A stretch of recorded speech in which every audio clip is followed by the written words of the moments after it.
بسم الله الرحمن الرحيم. نحمده ونصلي على رسوله الكريم. أما بعد فأعوذ بالله من الشيطان الرجيم. بسم الله الرحمن الرحيم. حضور نبی اکرم صلی اللہ علیہ وسلم کی حیات طیبہ کا سلسلہ الحمدللہ ہم نے شروع کیا، جس سے میں سمجھتا ہوں کہ مجھے خود اپنی ذات کو بھی اس سے فائدہ پہنچ رہا ہے اور الحمدللہ ساتھیوں کو بھی اس سے نفع ہو رہا ہے۔ مقصد ہمارا بیٹھنے کا صرف یہ ہو کہ حضور علیہ السلام کی حیات طیبہ کے مختلف گوشے، مختلف پہلو جو ہمارے سامنے آ رہے ہیں، ہم ان کو اپنی عملی زندگی کے اندر پیدا کریں۔ صرف اپنی معلومات میں، اپنی نالج میں اضافہ کرنا مقصود نہ ہو۔ معلومات بڑھ رہی ہیں اور علم میں اضافہ ہو رہا ہے۔ علم میں اضافہ، معلومات میں اضافہ اپنی ذات میں مقصود نہیں ہے جب تک کہ عمل زندگی میں نہ ہو۔ اصل چیز ہے عمل۔ اس لیے حضور علیہ السلام کی حیات طیبہ کے جو بھی پہلو ہمارے سامنے آئیں، ان پر اس نیت سے سنیں کہ اللہ عمل کی توفیق دے اور عمل کو عملی اعتبار سے ہم اس کی مشق کریں، اس کا اہتمام کریں۔ اب تک کا جو سلسلہ حضور علیہ السلام کی حیات طیبہ کا جو چلا ہے، وہ مدینہ منورہ آمد تک کا سلسلہ ہوا۔ 7 نشستیں اس سلسلے کی اب تک ہو چکی ہیں، اور پہلے بھی عرض کیا گیا تھا کہ جتنے بھی یہ کلاسیں ہوئی ہیں، نشستیں ہوئی ہیں، الحمدللہ سب محفوظ ہیں، ریکارڈ ہیں، جو یوٹیوب چینل پر جس کا ایڈریس باہر لکھا ہوا بھی ہے، ان ساتھیوں سے بھی حاصل کیا جا سکتا ہے۔ وہاں پر یہ ساری کلاسیں موجود بھی ہیں۔ خود یا گھر کی خواتین اور مستورات سننا چاہیں تو اس کا بھی اہتمام کر سکتے۔ حضور علیہ السلام کا جو زمانہ مدینہ منورہ کا رہا، یہ 10 سال پر محیط تھا، اور اس 10 سال کے دوران حضور علیہ السلام نے جو انقلابی اقدامات اٹھائے، اس کے ایسے دور رس نتائج برآمد ہوئے کہ پوری دنیا مسلمانوں کے زیر نگیں آ گئی۔ آج 52 کے قریب جو اسلامی ممالک ہیں، یہ سب مسجد نبوی کے اس 10 سال محنت کا نتیجہ ہے۔ تو 10 سال کے دوران حضور علیہ السلام کا یہ 10 سالہ قیام بھی ایک معجزے سے کم نہیں۔ 10 سال کی مدت کوئی بہت بڑی مدت نہیں ہوتی، لیکن اس 10 سال کے عرصے میں جو اللہ جل شانہ نے آپ کی دعوت کو پھیلایا، عام کیا، اس کو یقیناً ایک معجزہ ہی کہا جا سکتا تھا، معجزے سے کم نہیں۔ وہ مدینہ حضور کی آمد سے پہلے جس مدینے کو یثرب کہا جاتا تھا، یثرب سرب عربی زبان میں اس جگہ کو کہا جاتا ہے جو دوسرے کو نگل لے کھا جائے۔ مدینہ منورہ کے حوالے سے مشہور تھا کہ اس کی آب و ہوا انتہائی خراب ہے۔ مدینے کی بیماری اور مدینے کا بخار انتہائی مشہور تھا۔ ایسا گردن توڑ بخار ہوتا تھا کہ کوئی آدمی بچ نہیں سکتا، اور مدینے کی سرزمین ایسی تھی کہ جنگلی درندے، حشرات، سانپ، بچھوؤں کا وہاں ڈیرا تھا، کثرت کے ساتھ موجود تھے۔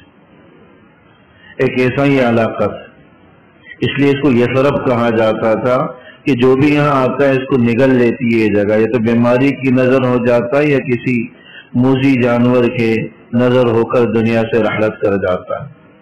حضور علیہ السلام کی آمد کی برکت تھی کہ وہ مدینہ جو یثرب کہلاتا تھا طیبہ کہنے لگا، لوگوں کی زبانوں پر طابہ کہ پاکیزہ سرزمین کے الفاظ حضور علیہ السلام کی زبان سے سرزد ہوئے۔ جو بیماری تھی، بخار تھا، وہ سب مدینے سے رخصت ہوا۔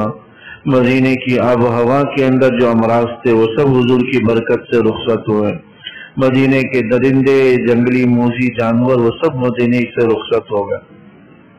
آج ایک رپورٹ کے اندر میں پڑھ رہا تھا کہ پوری دنیا کے اندر سب سے زیادہ انسان دوست ماحول اگر کسی شہر کا ہے تو مدینہ کا ہے۔ پوری دنیا میں سب سے پہلے نمبر پر انسان دوست ماحول جو شہر کا وہ مدینہ منورہ کا ہے۔ آب و ہوا اس کی ایسی خوشگوار، اس کا فضا ایسی خوشگوار، اس کی فضائیں گرد سے، آلودگیوں سے، کثافت سے، دھوئیں سے، ساری چیزوں سے پاک، سب سے زیادہ دنیا میں پاکیزہ شہر بھی مدینے کا ہے، ظاہری اعتبار سے بھی، روحانی اعتبار سے بھی۔ میں عرض کر رہا تھا کہ مدینے کی بخار ایسی سخت تھی کہ جب صدیق اکبر رضی اللہ تعالیٰ عنہ وغیرہ حضرات تشریف لائے ہجرت کر کے حضور کے ساتھ، تو یہ حضرات بھی بیمار پڑ گئے، اور ایسے سخت بیمار پڑے کہ بچنے کی امید نہیں تھی۔ ایسے موقع پر حضور علیہ السلام نے دعا کی، اے اللہ مدینے کی آجن آب و ہوا کو درست فرما، یہاں کی بیماریوں اور یہاں کے بخار کو کہیں اور منتقل فرما۔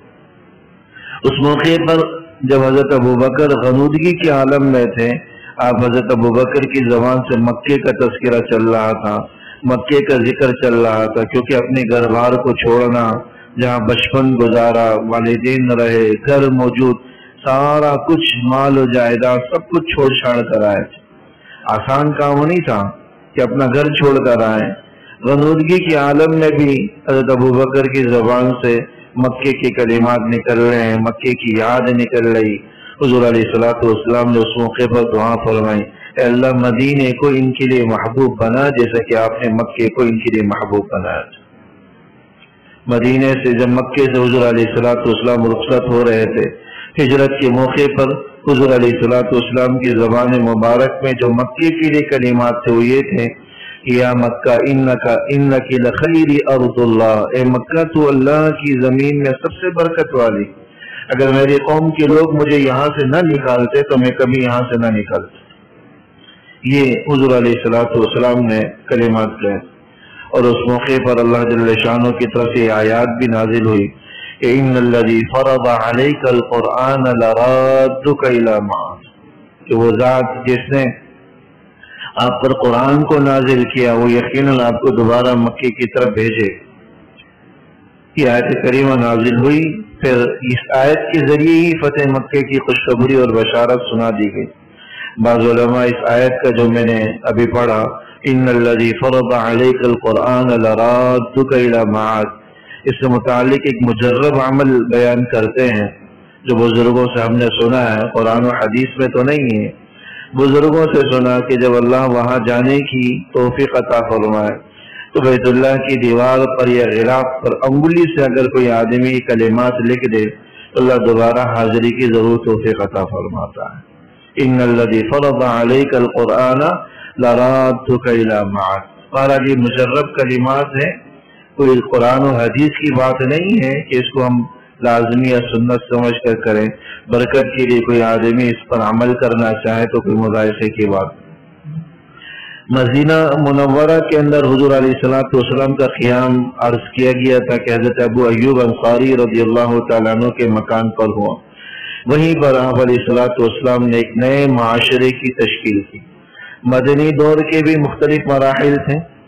ایک نئے معاشرے کی تشکیل کے لیے سب سے پہلے ایک مرکز کی تعمیر کی گئی، ایک ایسی جگہ کی تعمیر کی گئی جو مسلمانوں کے لیے مرکز بن سکے، مسلمانوں کی تعلیم کے لیے اور ان کی تعلیم و تربیت کے لیے مرکز بن سکے۔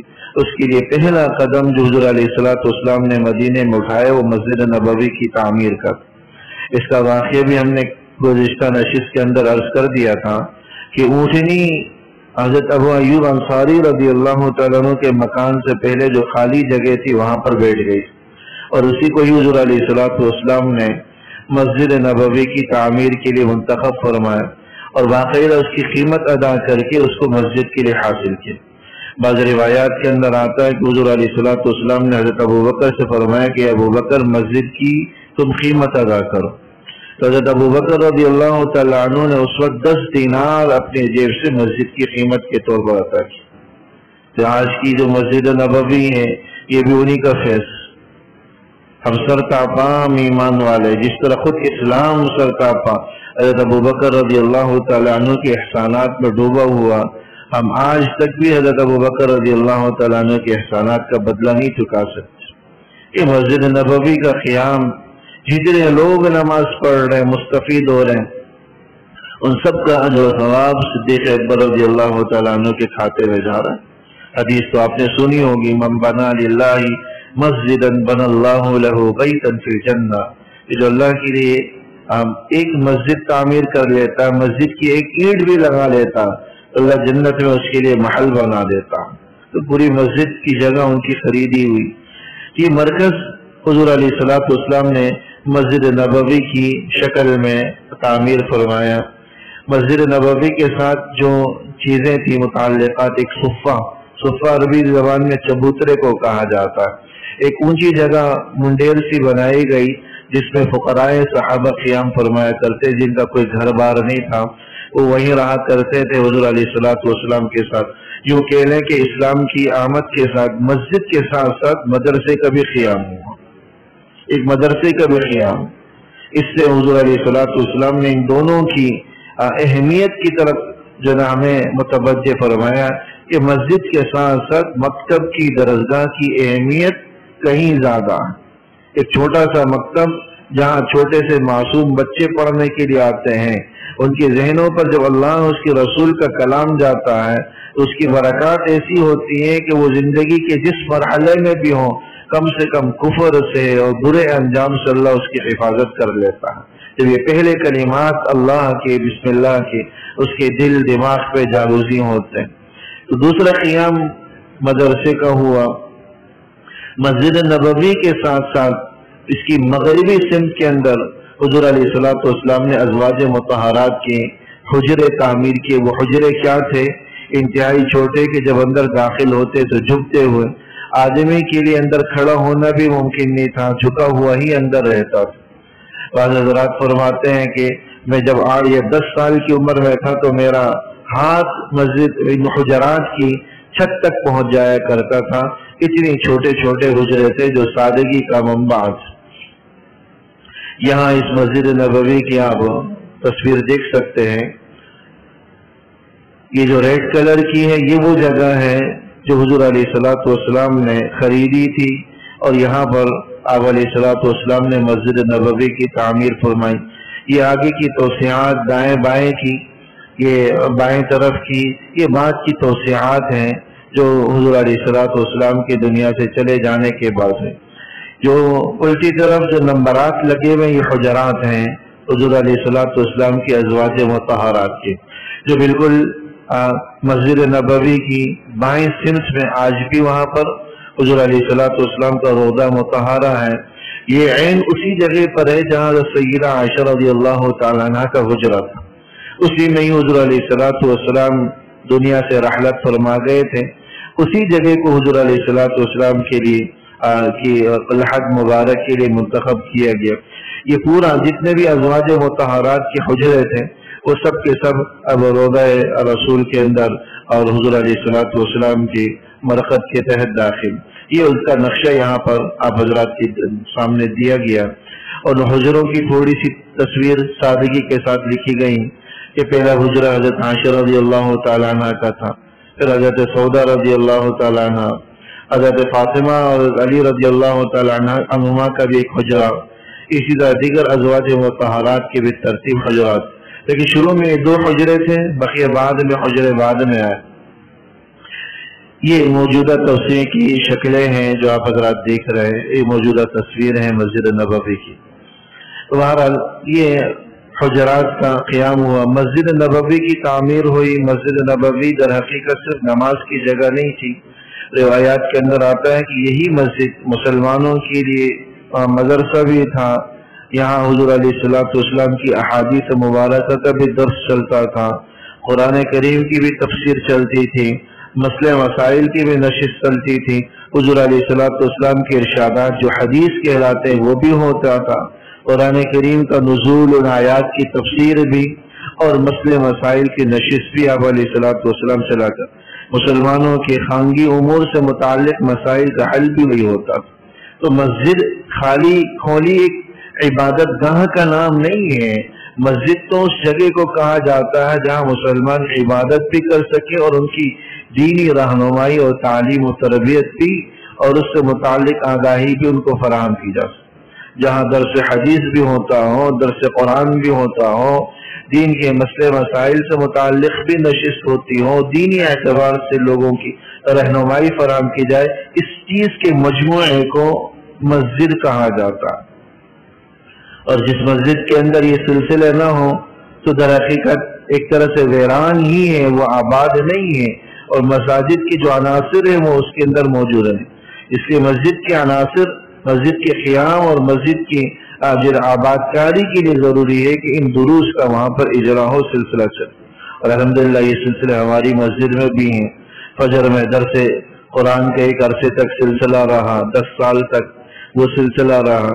اس کے بعد اب سلسلہ درس حدیث کا فجر کے اندر ہوتا ہے، اتوار کو دوپہر کو درس قرآن کا سلسلہ ہے۔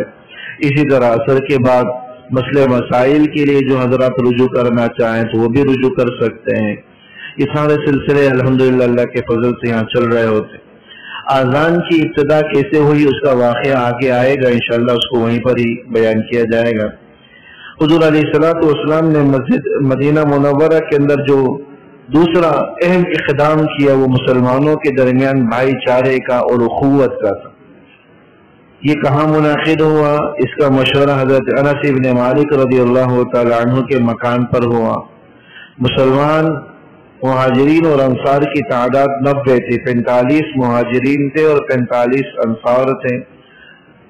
ان حضرات کے درمیان حضور علیہ الصلوۃ والسلام نے مواخات کا اور بھائی چارے کا رشتہ قائم کیا، یعنی ایک آدمی کو دوسرا۔ انصار مدینہ یہ وہ تھے جو وہاں کے مقامی تھے، مہاجرین دور سے آئے ہوئے اپنے گھر بار کو، ساری چیزوں کو چھوڑ کر، وہ بے یار و مددگار، نہ مکان نام کی کوئی چیز، نہ رہائش نام کی کوئی چیز۔ ایسے موقع پر جس فراخ دلی کا انصار مدینہ نے ثبوت دیا، اس کی نظیر رہتی دنیا تک نہیں مل سکتی۔ بعض روایات کے اندر آتا کہ انصار مدینہ حضور علیہ الصلوۃ والسلام کی خدمت میں حاضر ہوئے اور آ کر درخواست کی کہ اللہ کے رسول، ہمارا جتنا بھی مال ہے، جتنے بھی مکانات ہیں، جتنے بھی ہمارے باغات ہیں، آپ ان کا بٹوارا کر دیجئے، آدھے مہاجرین کو دے دیجئے اور آدھے انصار کو دے دیجئے۔ اس قدر اطاعت و قربانی کا جذبہ ان حضرات کے اندر اللہ نے رکھا۔ حضور علیہ الصلوۃ والسلام نے انہیں منع فرمایا کہ نہیں، تم اپنی چیزیں اپنے پاس رکھو، البتہ تمہارے باغات کے اندر مہاجرین کام کریں گے تو ان کو ان کا معاوضہ دے دو، ان کو ان کی اجرت دے دو۔ اللہ جل شانہ نے ایک طرح سے انصار مدینہ کی بھی مدد مہاجرین کے ذریعے فرمائی۔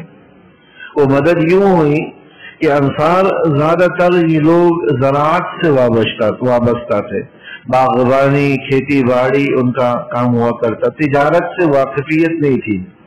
مدینے کی پوری تجارت پر یہود قابض تھے، یہود کے جو بڑے قبیلے، ان حضرات کو تجارت کا کچھ اتا پتہ نہیں۔ لیکن مکے کے جو لوگ تھے ان کو باغبانی نہیں آتی تھی، زراعت نہیں آتی تھی، وہ تجارت پیشہ تھے۔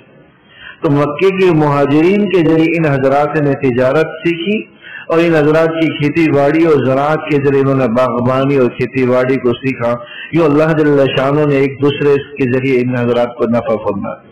تو ان حضرات کے درمیان حضور علیہ الصلوۃ والسلام نے اخوت کا اور بھائی چارے کا رشتہ قائم کیا، چونکہ باہر سے آنے والے لوگ اندیشہ اس بات کا تھا کہ کہیں کوئی دشمن، کوئی منافق ان کے درمیان پھوٹ ڈال کر کسی قسم کے افتراق اور انتشار کا ذریعہ نہ بن جائے، اس لیے آپ علیہ الصلوۃ والسلام نے ان کے درمیان بھائی چارہ کا تعلق قائم کیا، اور ایک ایک انصاری صحابی کو ایک ایک مہاجری صحابی کے ساتھ کر دیا گیا تاکہ وہ مل جل کر کام کریں، اور انصاری اور مہاجری انصاری کا ہاتھ بٹھائے اور وہ اس کی مدد معاونت کرے۔ یہ اللہ جل شانہ نے ان کے دلوں میں بھی ان حضرات کے لیے محبت رکھی، اور ایسے ایسے واقعات سیرت کی کتابوں کے اندر لکھے ہوئے۔ حضرت عبد الرحمن بن عوف رضی اللہ تعالی عنہ خالی ہاتھ آئے تھے، حضور علیہ الصلوۃ والسلام نے انہیں ایک انصاری صحابی حضرت سعد بن ربیع رضی اللہ تعالی عنہ کے ساتھ بھائی چارہ قائم کر دی۔ حضرت سعد بن ربیع رضی اللہ تعالی عنہ نے ان سے کہا کہ میں مدینے کا سب سے مالدار آدمی ہوں، اللہ نے مجھے 2 باغات بھی دیے ہیں، میرے 2 مکان بھی ہیں، اور میری 2 بیویاں بھی ہیں۔ اگر آپ چاہیں تو میرا ایک مکان آپ کا ہو جائے، ایک باغ آپ کا ہو جائے، میری 2 بیویاں ہیں، میں ایک کو طلاق دے دیتا ہوں، آپ ان سے شادی کر لیجئے، نکاح کر لیجئے۔ اس قدر پیشکش انہوں نے کی۔ حضرت عبدالرحمن ابن عوف رضی اللہ تعالیٰ عنہ فرمانے لگے کہ اللہ تمہارے مال میں برکت عطا فرمائے، مجھے تم بس بازار کا راستہ دکھلا دو۔ اور بازار کا راستہ کیا دکھلایا، تجارت کر کے آئے، جب شام میں لوٹے تو ہاتھ میں پنیر اور دیگر چیزیں موجود تھیں۔ اللہ جل شانہ نے ان کی تجارت کے اندر اتنی برکت رکھی کہ عبدالرحمن ابن عوف رضی اللہ تعالیٰ عنہ کا جب انتقال ہوا تو نکاح کے اندر 4 بیویاں تھیں۔ سونے کے ذخائر اتنے زیادہ تھے کہ کلہاڑے کے ذریعے سونے کو توڑا جاتا تھا۔ 4 بیویوں کو شریعت نے 8واں حصہ مقرر کیا ہے، وہ 8واں حصہ 4 بیویوں میں تقسیم ہوتا ہے۔ ایک بیوی ہے تو اس کو 8واں پورا مل جاتا ہے، 2 ہو تو وہ 8واں ان میں تقسیم ہو جاتا، 3 ہو تو وہی 8واں تقسیم ہو جاتا، زیادہ نہیں ملتا۔ 4 ہو تو بھی یہی حکم ہے کہ وہ 8واں تقسیم ہو جاتا ہے۔ تو 4 بیویاں تھی، جب 8واں حصہ ان کے درمیان تقسیم ہوا تو ایک بیوی کو جو حصے میں ملا روایات کے اندر آتا وہ 80,000 دینار تھا۔ 80,000 دینار کی اگر آج آپ مقدار لگائیں تو یہ 4.5 کلو سے اوپر کا سونا بنتا۔ دینار ایک سونے کا سکہ ہے جو 4.5 گرام سے اوپر کا ہوتا، تو 80,000 دینار کی مقدار یہ 4 کلو سے اوپر کا سونا بنتا جو ایک بیوی کو ملا، اور یہ 8ویں حصے کا بھی 1/4 تھا۔ اب سمجھ سکتے ہیں کہ بقیہ 7 حصے جو اولاد میں تقسیم ہوئی وہ کتنی زیادہ ہوگی۔ اللہ نے اتنی برکت ان کے مال کے اندر رکھی۔ اسی طرح دیگر حضرات صحابہ کا بعض روایات کے اندر آتا ہے کہ انصار مدینہ اپنے مال کا سب سے زیادہ حقدار مہاجرین کو سمجھتے تھے۔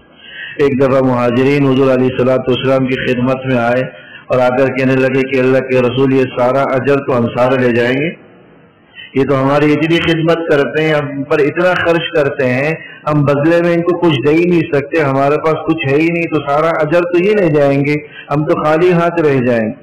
حضور علیہ السلام نے ان سے فرمایا کہ تم ان کے لیے دعا کیا کرو، ان کے لیے دعا کیا کرو تو بدلہ ہو جائے گا، کہ دعا جو ہے وہ صدقے سے بہتر، دعا صدقے سے بہتر ہے، دعا صدقے سے قیمتی ہے۔ اور روایات سے بھی پتہ چلتا ہے کہ جتنی تیزی کے ساتھ ایک آدمی کی دوسرے غائب کے لیے دعائیں قبول ہوتی ہیں، اتنی تیزی کے ساتھ کوئی اور دعا قبول نہیں ہوتی۔ حضرت سیدہ عائشہ رضی اللہ تعالیٰ عنہ کا معمول تھا کہ جب کوئی سائل سوال کرنے کے لیے آپ کے در پر آتا اور وہ دعائیں دیتا تو حضرت عائشہ رضی اللہ تعالیٰ عنہ بھی بدلے میں اس کو دعائیں بھی دیتی اور صدقہ بھی دیتی۔ کسی نے پوچھا کہ آپ بدلے میں دعا بھی دیتی ہے صدقہ بھی دیتی ہیں، ایسا کیوں کرتی ہیں؟ تو فرمانے لگی کہ دیکھو میں صرف صدقہ دیتی ہوں، مال دیتی ہوں، وہ دعائیں دیتا ہے، دعائیں زیادہ قیمتی ہیں صدقے کے مقابلے میں، میں چاہتی ہوں کہ اس کو دعا بھی مل جائے تاکہ دعا کے مقابلے میں آ جائے اور میرا صدقہ اللہ کے واسطے ہو جائے، اس کا اجر خالص مجھے مل جائے۔ تو ان حضرات کی نیتیں تھی اور مخلصانہ کاوشیں تھیں۔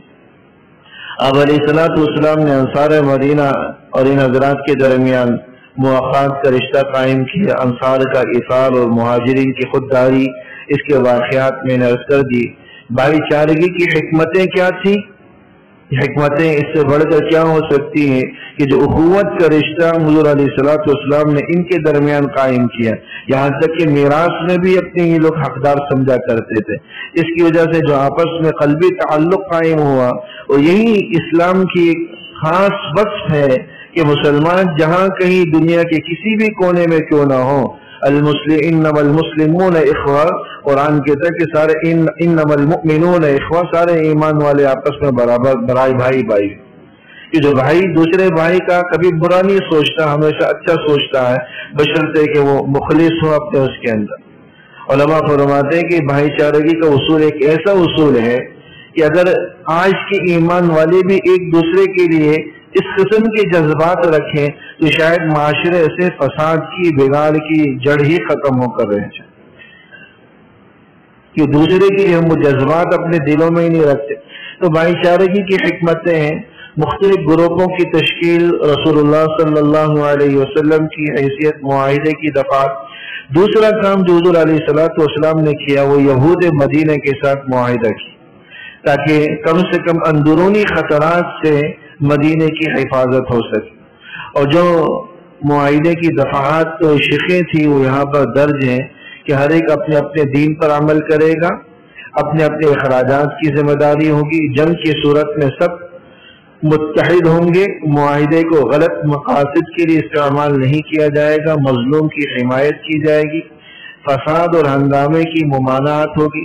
جھگڑے اور اختلاف کے حل کے لیے اللہ اور اس کے رسول کی طرف رجوع کیا جائے گا. مدینے کی پر حملے کی صورت میں اپنے اپنے اطراف سے مدینے کا دفاع کرے. یہ وہ معاہدہ تھا جو حضور علیہ الصلوۃ والسلام نے یہود کے ساتھ قائم کی. اس کی شقیں ایسی ہیں جس سے ایک طرف ان کے حقوق کی بھی پاسداری اور رعایت ہوتی ہے اور دوسری طرف مسلمانوں کی حفاظت بھی ہو جاتی. چونکہ اندرونی اور بیرونی جو خطرات تھے، سر فہرست آپ علیہ الصلوۃ والسلام نے اندرونی خطرات سے مدینے کی حفاظت فرمائی. اس میں اس بات کی بھی اشارہ ہے جب تک کہ آپ کے اپنے ملک کے اندر امن و امان نہ ہو، اپنا بیرونی خطرات سے خود کو بچا سکتے ہیں. نہیں ایک اچھا معاشرہ، پرامن معاشرہ، ترقی یافتہ معاشرے کا قیام وہاں ممکن ہوتا. جب تک ہمارے اس ملک کے اندر یہ فسادات کا سلسلہ چلتا رہے گا، ہم آپس کے اندر ایک دوسرے کو بھائی بھائی کی طرح نہیں سمجھیں گے، تو اس ملک کے اندر امن کا قیام، معاشی استحکام میں سمجھتا ہوں خام خیالی ہے، محض حماقت کے سوا کچھ.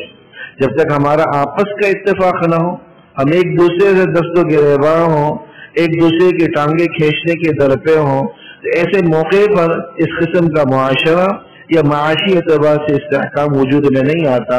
یہ آپ علیہ الصلوۃ والسلام نے یہ جو ہے معاہدات کیے حضور علیہ الصلوۃ والسلام نے. اچھا، اس دوران جو واقعات پیش آئے ان کا بھی کچھ مختصر سا میں تذکرہ کرتا چلوں. یہاں آگے غزوات کا ذکر ہے، جنگوں کا ذکر، کہ کچھ یہود کے بڑے بڑے علماء مسلمان ہوئے جن میں حضرت عبداللہ ابن سلام رضی اللہ تعالیٰ عنہ سر فہرست. حضرت عبداللہ ابن سلام رضی اللہ تعالیٰ عنہ، ان کا اصل نام حسین روایات کے اندر آتا ہے کہ آپ علیہ الصلوۃ والسلام کی خدمت میں آئے. روایات کے اندر آتا ہے، کہنے لگے کہ جیسے ہی میری نگاہ حضور کے چہرے پر پڑی تو میں پہچان لیا کہ کسی جھوٹے کا چہرہ نہیں ہو سکتا، یقیناً یہ کسی سچے کا چہرہ. تو چند سوالات انہوں نے حضور علیہ الصلوۃ والسلام سے کیے جس کا جواب آپ نے دیا، جن کا جواب سننا تھا کہ وہ یقین کر گئے کہ یہی آخری اور برحق پیغمبر ہیں. فوراً کلمہ پڑھا اور مسلمان ہو. پھر آخر میں کہنے لگے کہ میں آپ یہود کو بلائیے گا، ان سے ذرا میرے بارے میں معلومات لیجیے کہ وہ میرے بارے میں کیا رائے رکھتے ہیں. خود پردے کے اندر چھپ گئے اور یہود کو بلایا گیا. یہود سے پوچھا کہ تمہارا عبداللہ ابن سلام کے بارے میں کیا موقف؟ تو کہنے لگے کہ وہ تو ہمارے سرداروں میں سے ایک ہے، ہمارے بڑے علماء میں سے ایک ہے، ہمارے معززین اور محترم لوگوں میں سے ایک ہے. تو عبداللہ ابن سلام اندر سے نکلے اور کہا کہ میں اس بات کی گواہی دیتا ہوں کہ آپ اللہ کے رسول. لیکن یہ یہودیوں نے جب یہ سنا کہ یہ مشرف باسلام ہو گئے ہیں تو فوراً جو سردار جن کو کہہ رہے تھے کہنے لگے کہ ہم میں سب سے برا آدمی ہے اور بری نسل سے ہے، بری اولاد سے. اس قدر یہ منافق قسم کے اور طبیعتوں کے اندر بغض رکھنے والی یہ قوم تھی. آج بھی مسلمانوں کے ساتھ جتنا ان کے ساتھ ٹاکرا ہوتا ہے، مقابلے ہوتے، شاید کسی اور کے ساتھ نہیں ہوتے. حالات آپ کے سامنے ہیں، فلسطین کے حالات، کس طرح وہاں کے مسلمانوں پر ظلم و ستم کے پہاڑ توڑے جا رہے. اس موقع پر میں نے اس وقت بھی اعلان کیا تھا کہ ہم جانی اعتبار سے یا مالی اعتبار سے ان مظلوم مسلمانوں کی مدد نہیں کر سکتے تو کم سے کم ان کے لیے دعا ضرور کریں. دعا ضرور کریں. اپنی دعاؤں کے اندر فلسطین کے مسلمانوں، فلسطین کے مجاہدین کو ضرور یاد رکھیں. اللہ جل شانہ ان کی مدد و نصرت فرمائے اور یہود و نصارہ کو نیست و نابود فرمائے. یہ واقعات اس دوران پیش ہوئے. مدینہ منورہ کے اندر مسجد نبوی کا قیام ہوا. مسجد نبوی کے قیام کے بعد اگلا مرحلہ جو اذان وغیرہ کی ابتدا کا تھا، اس کی ابتدا کا واقعہ بھی یہ ہوا. میں نے عرض کیا تھا کہ حضور علیہ الصلوۃ والسلام جب معراج کے سفر پر تشریف لے گئے تھے تو نمازوں کی فرضیت تو اسی وقت ہو گئی تھی. 5 نمازیں فرض کر دی گئی تھی. البتہ ان 5 نمازوں کی جو رکعتیں تھیں ان میں کم و بیش تبدیلی ہوئی ہے. بعد میں رکعتوں کے اندر نمازوں کی تعداد میں نہیں. مغرب کی 3 رکعتیں تو شروع ہی سے تھی، لیکن بقیہ جتنی بھی نمازیں تھی، فجر کی، ظہر کی، عصر اور عشاء کی، یہ سب 2 رکعتیں تھی. لیکن مدینہ آنے کے بعد آپ علیہ الصلوۃ والسلام نے فجر کو تو 2 ہی رکھا، مغرب بھی 3 ہی رہی، لیکن ظہر اور عصر اور عشاء کو یہ 4 رکعتوں کے اندر تبدیل کر دیا گیا. آپ علیہ الصلوۃ والسلام نے ہی اپنے عمل سے ان رکعتوں کی تعیین فرمائی ہے، اس لیے امت کا بھی حضور علیہ الصلوۃ والسلام کا عمل بھی اسی پر ہے. آذان کی ابتدا کیسے ہوئی؟ اس وقت جب مسجد نبوی کے اندر نمازوں کا اہتمام ہونے لگا تو باقاعدہ کوئی پابندی نہیں تھی، کسی بھی وقت جب وقت ہو جاتا اندازے سے تو لوگ آ جاتے تھے. مشورہ ہوا کہ لوگوں کو بلانے کے لیے کچھ نہ کچھ اطلاع کی چیز ہونی چاہیے کہ کیا چیز مقرر کی جائے. کچھ حضرات نے کہا کہ ناقوس ایک قسم کا باجا ہے جو عیسائی بجایا کرتے تھے، وہ اپنی عبادت کے موقع پر اس کے ذریعے آواز بلند کیا کرتے تھے، وہ بجایا جائے. حضور علیہ الصلوۃ والسلام نے فرمایا کہ اس سے تو عیسائیوں کے ساتھ مشابہت ہو جائے گی. ایسے ہی یہود بھی اس قسم کے ایک باجا بجایا کرتے تھے جس کو کوئی نام دیا گیا ہے، بوک کا نام دیا گیا ہے. آپ علیہ الصلوۃ والسلام نے بھی اس کو رد کر دیا. کچھ بات طے نہیں ہوئی تھی کہ بعض حضرات صحابہ جن میں ایک حضرت عبداللہ ابن زید رضی اللہ تعالیٰ عنہ ہے، اسی فکر میں سو رہے تھے کہ خواب میں دیکھتے ہیں کہ ایک آدمی ہے جو سفید لباس میں ملبوس ہے، ہاتھ میں ناقوس و باجا لیے ہوئے گزر رہا. تو حضرت عبداللہ ابن زید کہنے لگے، میں نے اس کو آواز دی، کہا کہ یہ ناقوس مجھے دے دو. تو کہا کہ آپ کو کیوں چاہیے؟ تو کہا کہ ہمیں اس مقصد کے لیے چاہیے کہ لوگوں کو نماز کی طرف بلائے. تو صاحب نے جو خواب نہیں ان کو نظر آتے، در حقیقت وہ فرشتے تھے، وہ کہنے لگے کہ میں آپ کو اس سے بہتر چیز سکھلاتا ہوں. تو اذان کی کلمات حضرت عبداللہ ابن زید رضی اللہ تعالیٰ عنہ کو سکھلائے، پھر اقامت کی کلمات بھی سکھلائے. صبح ہونے کے بعد حضور علیہ الصلوۃ والسلام کی خدمت میں گئے، اپنا یہ خواب عبداللہ ابن زید رضی اللہ تعالیٰ عنہ نے بیان کیا. تو آپ علیہ الصلوۃ والسلام نے فرمایا کہ انہا لرؤیا صادقہ، یقیناً یہ ایک سچا خواب ہے. یہاں علماء یہ بات بھی بیان کرتے ہیں اللہ چاہتا تو وحی کے ذریعے بھی یہ چیز بتا سکتا تھا، اگر اللہ چاہتا تو یہ بھی کر سکتا تھا کہ آپ علیہ الصلوۃ والسلام کو ہی خواب میں دکھلا دیا جاتا.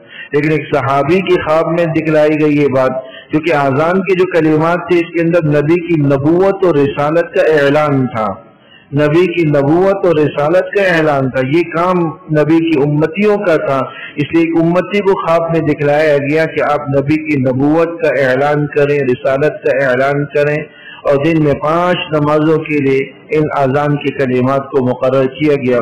یوں اذان کی ابتدا ہوئی، اور حضرت بلال رضی اللہ تعالیٰ عنہ پہلے فرد ہیں جنہوں نے اذان کہی، اور سارے لوگوں نے ان اذان کے مطابق مسجد میں آنا شروع کی. تو اذان کا مقصد ہی میرے دوستو یہی ہوتا ہے کہ لوگ اذان کے ساتھ ہی مسجد کی طرف متوجہ. اور آج جب ہمارا معاملہ یہ ہوتا ہے کہ جب ہم اذان سنتے ہیں تو سب سے پہلے گھڑی دیکھتے ہیں کہ نہیں 20 منٹ پہلے اذان ہوئی ہے، یا 5 منٹ پہلے جائیں گے، اس سے پہلے تو جانے کی ضرورت نہیں. لیکن اذان کا مقصد یہی ہے کہ آپ سب کو چھوڑ چھاڑ کر مسجد کی طرف ہم رخ کریں، مسجد کی طرف متوجہ. یہ اذان کا مقصد، اور اس کے بے شمار فوائد علماء نے بیان کیے. سب سے بڑا فائدہ تو یہ کہ انسان کو صف اول مل جاتی ہے، تکبیر اولا مل جاتی ہے، زیادہ دیر تک مسجد کے اندر قیام کا موقع مل جاتے ہیں، چند رکعتیں پڑھنے کا موقع مل جاتا ہے، مسجد کے دوران اندر گزرا ہوا وقت قرآن کی تلاوت، تسبیح، ذکر و اذکار، دیگر معمولات کے اندر صرف ہو جاتے. کئی طرح کی اجر و ثواب کا یہ عمل مجموعہ بن جاتا. ذرا سی ہمت اور توجہ کر لی جائے تو انسان آسانی کے ساتھ اس چیز کا بھی اہتمام کر سکتے کہ اذان کے ساتھ سارے کام، جہاں ہم 5-10 منٹ کے بعد ہی اپنے کاموں کو سمیٹ کر مسجد کی طرف متوجہ ہوتے ہیں، اس سے پہلے ہی یہ ساری چیزیں سمیٹ کر ہم متوجہ ہو جائے تو انشاءاللہ تعالی یہ عمل اجر و ثواب کا باعث بنے.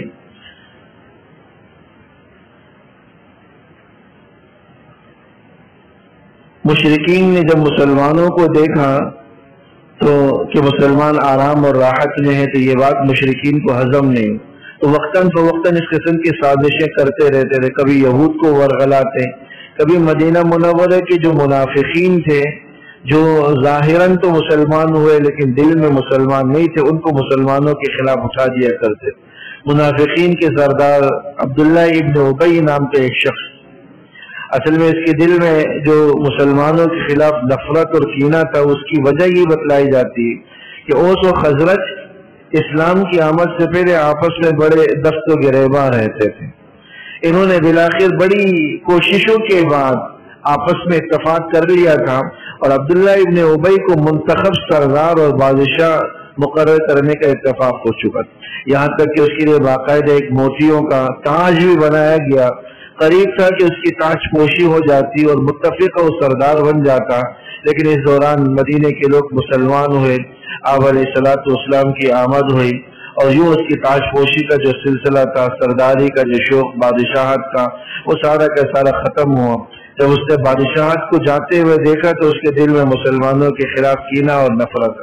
لیکن آپ علیہ الصلوۃ والسلام پھر بھی اس کے ساتھ درگزر کا معاملہ کرتے تھے. جگہ جگہ آگے کے واقعات کے اندر آئے گا, غزوہ بدر کے موقع پر جو اس نے منافقت کی کہ اپنے ساتھیوں کو لے کر مسلمانوں کے لشکر سے الگ ہوا. جگہ جگہ اس نے یہود کے ساتھ ساز باز کر کے, مشرکین کے ساتھ ساز باز کر کے مسلمانوں کو تکلیف پہنچانے کی کوشش کی. یہ ساری واقعات, لیکن اس کے باوجود بھی آپ علیہ الصلوۃ والسلام اس کے ساتھ درگزر کا معاملہ کرتے تھے, کیونکہ وہ ظاہراً وہ ایمان قبول کرتا تھا, لا الہ الا اللہ کا اقرار کرتا. یہاں تک کہ جب اس کا انتقال ہوا تو حضرت عبداللہ ابن زید اور عبداللہ ابن ابی منافق کے بیٹے, ان کے نام بھی عبداللہ ہی تھا, حضور علیہ الصلوۃ والسلام کی خدمت میں آئے اور آپ علیہ الصلوۃ والسلام کا جبہ مانگا کہ اس کے اندر میں اپنے والد کو دفنانا چاہتا ہوں, کیا پتہ اسی برکت سے اللہ تعالیٰ اس کی مغفرت کر دے. آپ علیہ الصلوۃ والسلام نے اپنا جبہ بھی دے دیے. لیکن ظاہر سی بات ہے, جس کے ایمان کی حالت میں نہ مرا ہو, یہ ساری نسبتیں اس کا کچھ کام نہیں دے سکتی جب تک کہ آدمی کے اندر ایمان موجود نہ ہو. یہ ساری سازشیں چل رہی تھی وقتاً فوقتاً. مشرکین مسلمانوں کو ایذائیں پہنچانے کا کوئی موقع جانے نہیں دیتے تھے. ایسے موقع پر اللہ جل شانہ کی طرف سے جہاد کے احکام نازل ہوئے, جہاد کی آیتیں نازل ہوئی. اذن للذین یقاتلون فی سبیل اللہ. یہاں پر جہاد سے متعلق بھی دو چار باتیں عرض کرتا چلوں. بہت سے لوگ اسلام کی اس حکم جہاد پر اعتراض کرتے ہیں کہ مسلمانوں کو خودروزی کی تعلیم دی گئی, حالانکہ اسلام تو امن کی, محبت کی تعلیم دیتا ہے.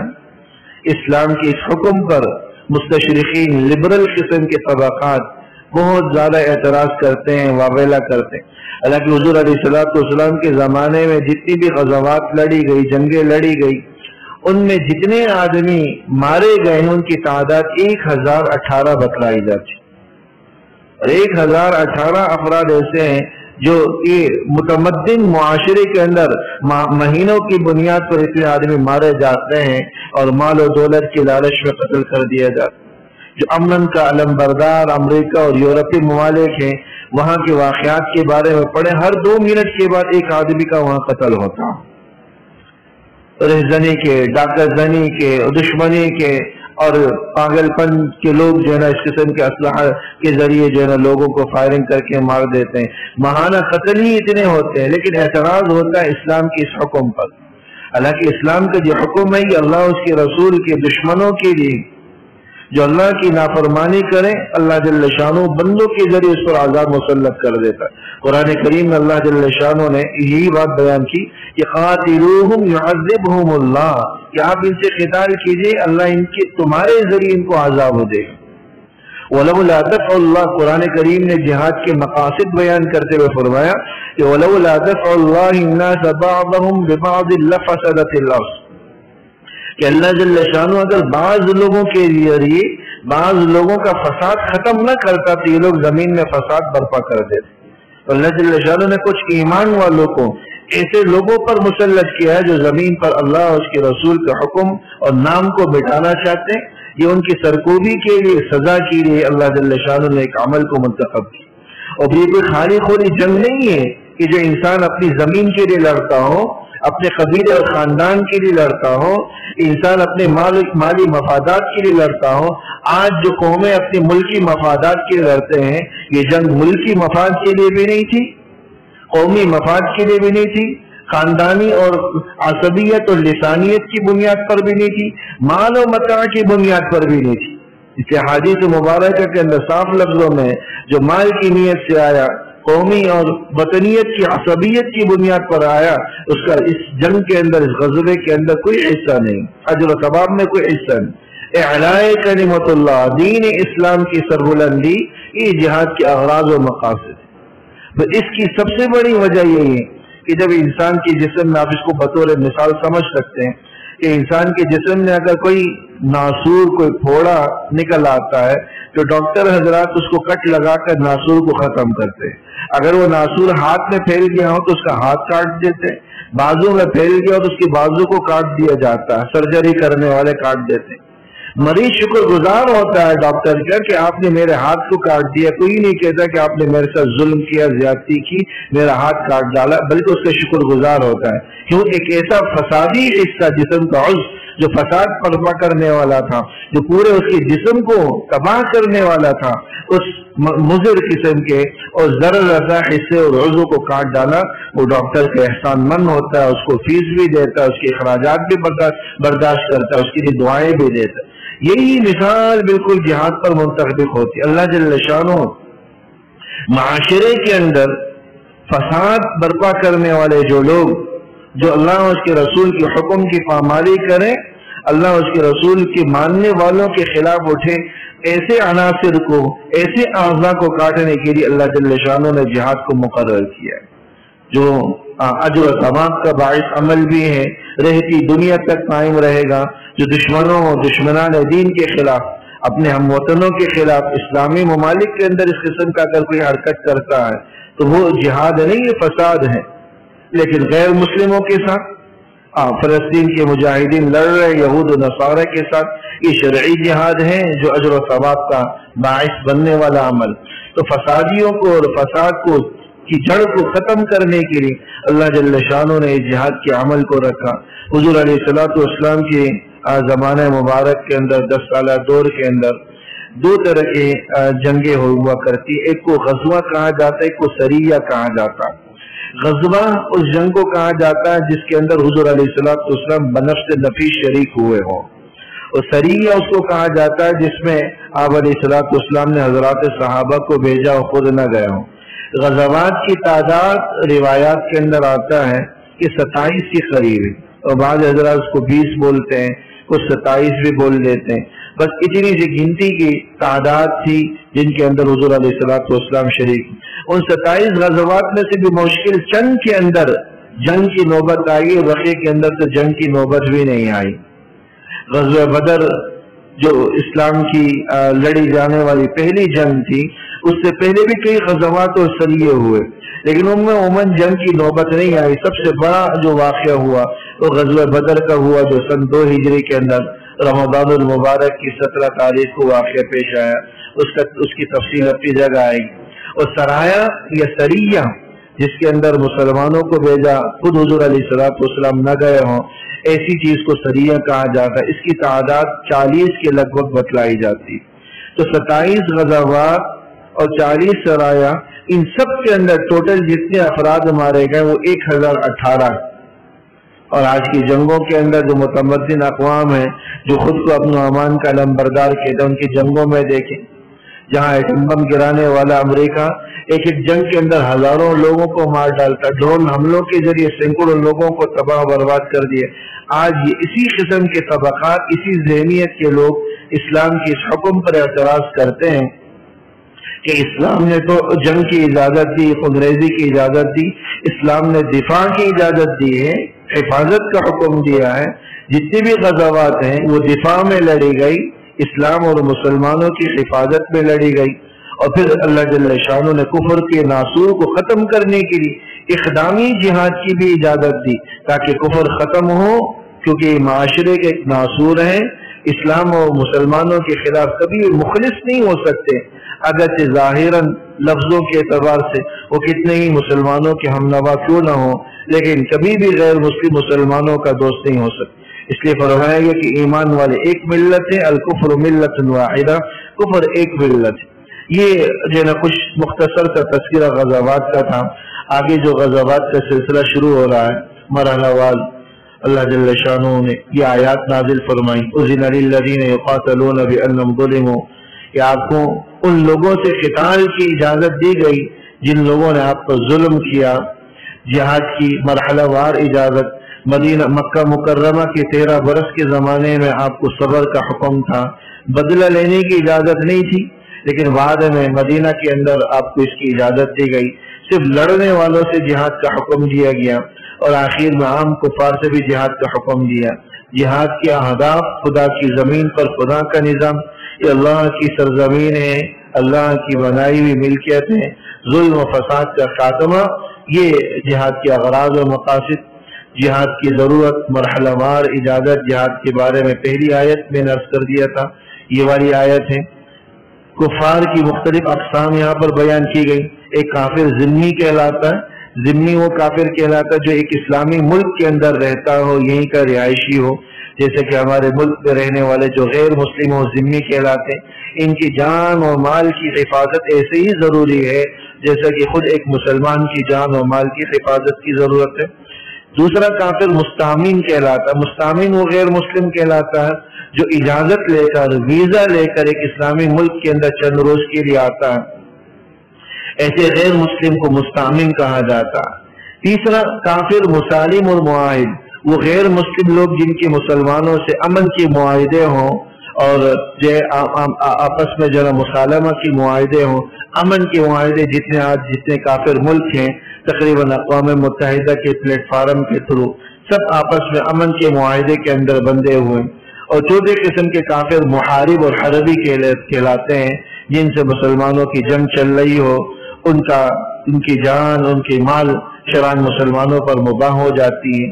یہ کافروں کی اقسام ہے۔ اسلامی افواج کو جو پہلا حکم دیا گیا کہ جب لڑو تو لا تقتلوا شیخا فانیا، کسی بوڑھے کو قتل نہ کرنا، ولا طفلا، کسی بچے کو قتل نہ کرنا، کسی بچی کو قتل نہ کرنا، ولا امرأة، نہیں کسی عورت کو قتل کرنا۔ یہ جہاد کی کچھ اہداف اور مقاصد تھے، جہاد کی حکمتیں تھی۔ سن پہلی ہجری کے اندر جو واقعات پیش آئے، واقعات خوشی اور غم، احکامات قبول اسلام سرایا، مسلمان بچوں کی پیدائش ہوئی۔ یہاں یہ واقعہ بھی عرض کرتا چلو کہ جب مدینہ منورہ ہجرت کیے تو تقریباً 1 سال تک مسلمانوں میں کوئی اولاد نہیں ہوئی، تو یہود کسی بھی مسلمان کے گھر میں نہیں ہوئی، بالخصوص مہاجرین کے گھر میں۔ تو یہود یہ کہنے لگے کہ ہم نے ان پر جادو کر دیا ہے، ان کی کوئی اولاد نہیں ہو۔ سب سے پہلی جو اولاد ہوئی وہ حضرت عبداللہ ابن زبیر رضی اللہ تعالیٰ عنہ تھے، جو حضرت صدیق اکبر رضی اللہ تعالیٰ عنہ کی صاحبزادی حضرت اسماء رضی اللہ تعالیٰ عنہ کی یہاں ہوئی۔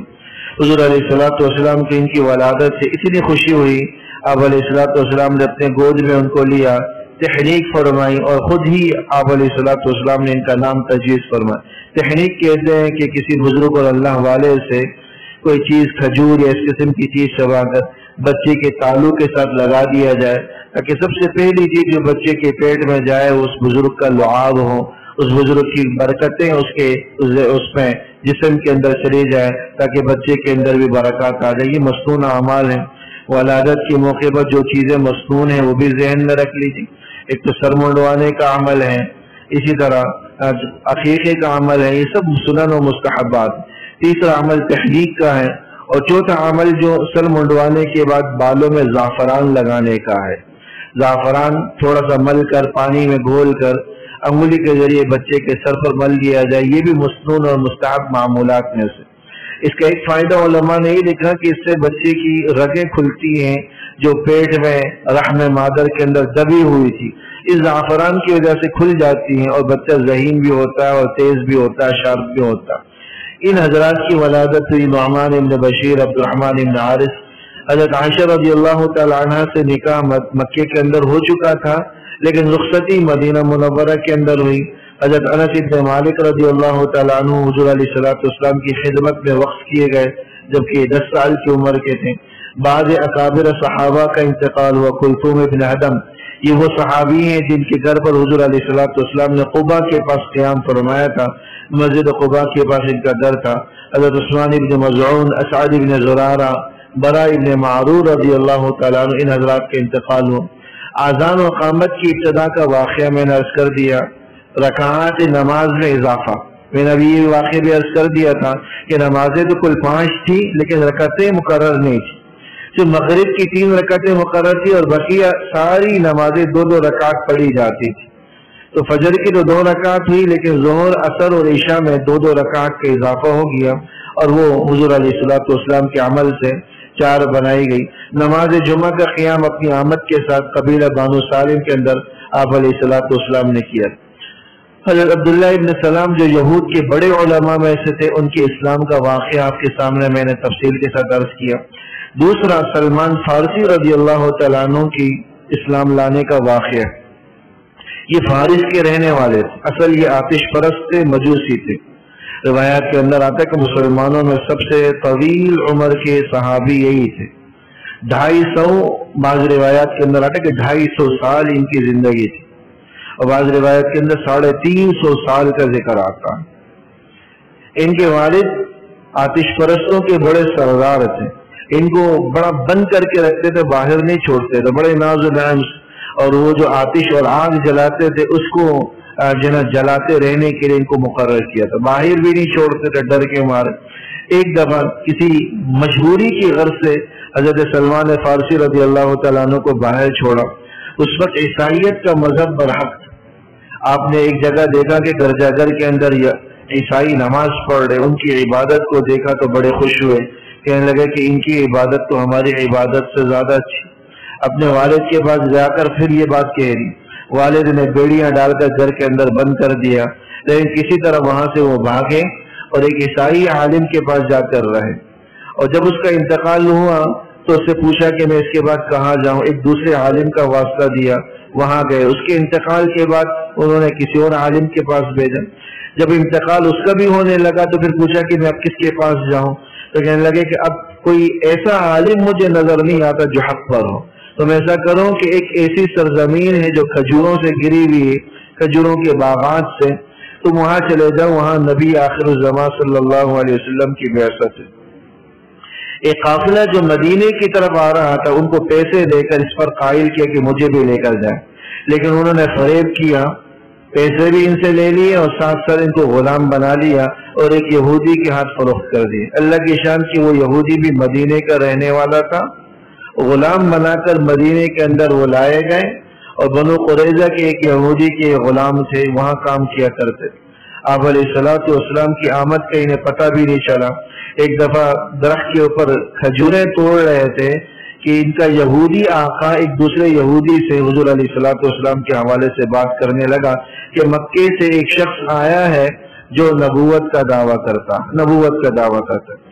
سلمان فرماتے کہ میرے جسم میں ایسی کپ کپی طاری ہوئی کہ میں کھجور کی درخت سے ہی نیچے گر پڑا۔ وہ حیران ہوا میرا آقا کہ اس کو کیا ہوا، تو پوچھا کہ بھائی وہ نبی جو آئے ہیں وہ کس طرح کہاں رہتے ہیں، تو کہتے ہیں کہ اس یہودی مالک نے ایسے زور کا تھپڑ مارا کہ حضرت سلمان فارسی وہیں گر پڑے۔ یہ بعد میں رات کو کام ختم کر کے حضور علیہ الصلوۃ والسلام کی خدمت میں گئے۔ آخری جس عالم کے پاس سے یہاں آئے تھے، اس عالم نے 3 نشانیاں بتلائی تھی کہ جو نبی آخر الزمان ہوگا اس کی 3 نشانیاں ہوں۔ پہلی نشانی ہوگی کہ وہ صدقے کا مال نہیں کھائے گا، دوسری نشانی ہوگی کہ وہ ہدیے کا مال کھا لے گا، تحفہ اور ہدیہ، اور تیسری نشانی کے پیچھے کندھے کے درمیان مہر نبوت ہو۔ تو حضرت سلمان فرماتے کہ پہلے دن جب میں حضور کی خدمت میں گیا تو کچھ کھجوریں لے کر گیا اور کہا کہ یہ میری طرف سے صدقہ ہے۔ آپ علیہ الصلوۃ والسلام نے خود نہیں کھایا، حضرات صحابہ کے آگے کر دیا اور خود ایک دانہ بھی نہیں کھایا۔ حضرت سلمان فرمانے لگے کہ میری پہلی علامت اور نشانی تو پوری ہو گئی۔ اگلے دن پھر کچھ کھجور لے کر گئے، یہ کہہ کر کہ یہ ہدیہ ہیں، تو آپ علیہ الصلوۃ والسلام نے بھی اس سے تناول فرمایا اور حضرات صحابہ کو کھلایا۔ پھر خوش ہوئے کہ میری تیسری نشانی بھی پوری ہوئی۔ پھر تیسرا دن جب آیا تو اٹھ کر پیچھے کی طرف گئے اور کندھے کے درمیان وہ مہر دیکھنے لگے۔ حضور علیہ الصلوۃ والسلام کو اندازہ ہوا، آپ نے چادر نیچے سے رکھ دی، یوں جو مہر نبوت تھی حضرت سلمان فارسی رضی اللہ تعالیٰ عنہ نے دیکھا، اس کو بوسہ دیا اور اسی وقت ہی مسلمان۔ لیکن ایک عرصے تک غلامی ہی کی زندگی میں رہے، اس لیے غزوہ بدر اور غزوہ احد میں شریک نہ ہو سکے چونکہ یہود کے غلام تھے۔ آپ علیہ الصلوۃ والسلام نے انہیں اپنے آقا سے مکاتبت کرنے کا حکم فرمایا۔ مکاتب کا مطلب ہوتا ہے کہ ایک غلام اپنے آقا سے مال کے بدلے میں آزادی چاہے کہ آپ مجھ سے مال لے لیں، مجھے آزاد کر دیں۔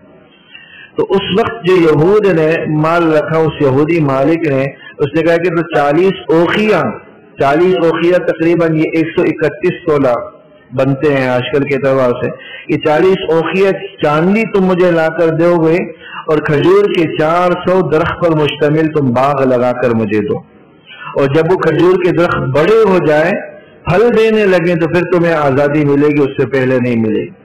آپ علیہ الصلوۃ والسلام نے مسلمانوں کو حکم دیا کہ ان کے لیے کھجوروں کے درخت کا بندوبست کیا جائے۔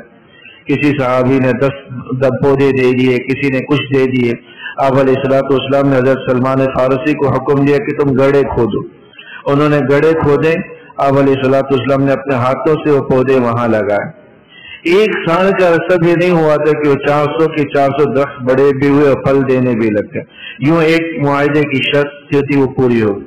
وہ حضرت سلمان فارسی رضی اللہ تعالیٰ عنہ کا باغ کہلاتا ہے۔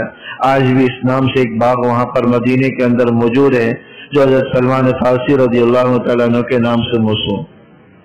اور پھر دوسری چیز 40 اوقیہ چاندی۔ اللہ کا کرنا یہ ہوا کہ ایک صحابہ نے حضور علیہ الصلوۃ والسلام کی خدمت میں ایک انڈے کے بقدر سونے کا ایک ٹکڑا حضور کی خدمت میں دیا۔ آپ علیہ الصلوۃ والسلام نے حضرت سلمان کو دیا کہ یہ لے جاؤ اور اس کے جو 40 اوقیہ کے بقدر جو سونا ہے تلوا کر ادا کر۔ تو سلمان کہنے لگا کہ تو تھوڑا سا ہے، 40 اوقیہ تو زیادہ ہوتا ہے، پورا نہیں ہوگا۔ حضور نے فرمایا کہ تم لے جاؤ، اسی سے ہی تمہارا قرضہ ادا ہو جائے۔ اور وہ تھوڑا سا سونا 40 اوقیہ کے وزن کے بقدر ہوا۔ یوں حضرت سلمان فارسی رضی اللہ تعالیٰ عنہ کو آزادی ملی، اور بقیہ غزوات خندق وغیرہ کے اندر آپ علیہ الصلوۃ والسلام کے ساتھ بنفس نفی شریک رہے۔ خندق کھودنے کا مشورہ دینے والے بھی حضرت سلمان فارسی رضی اللہ تعالیٰ عنہ ہے۔ یہ وہ باغ ہے، اس کی تصویر جو حضور علیہ الصلوۃ والسلام نے اپنے دست مبارک سے جو کھجور کے باغات لگائے تھے، جو سلمان فارسی رضی اللہ تعالیٰ عنہ کے نام کی طرف منسوب ہے۔ بہرحال اس کے بعد کچھ غزوات درمیان میں بھی ہوئے ہیں، کچھ سرایا بھی ہوئے ہیں، لیکن جو سب سے بڑا غزوہ ہوا ہے وہ غزوہ بدر کا ہے۔ اللہ جل شانہ نے توفیق دی تو یہاں سے انشاءاللہ اگلی نشست میں عرض کیا جائے گا۔ اللہ جل شانہ سب کا بیٹھنا قبول فرمائے، اللہ عمل کی توفیق نصیب فرمائے۔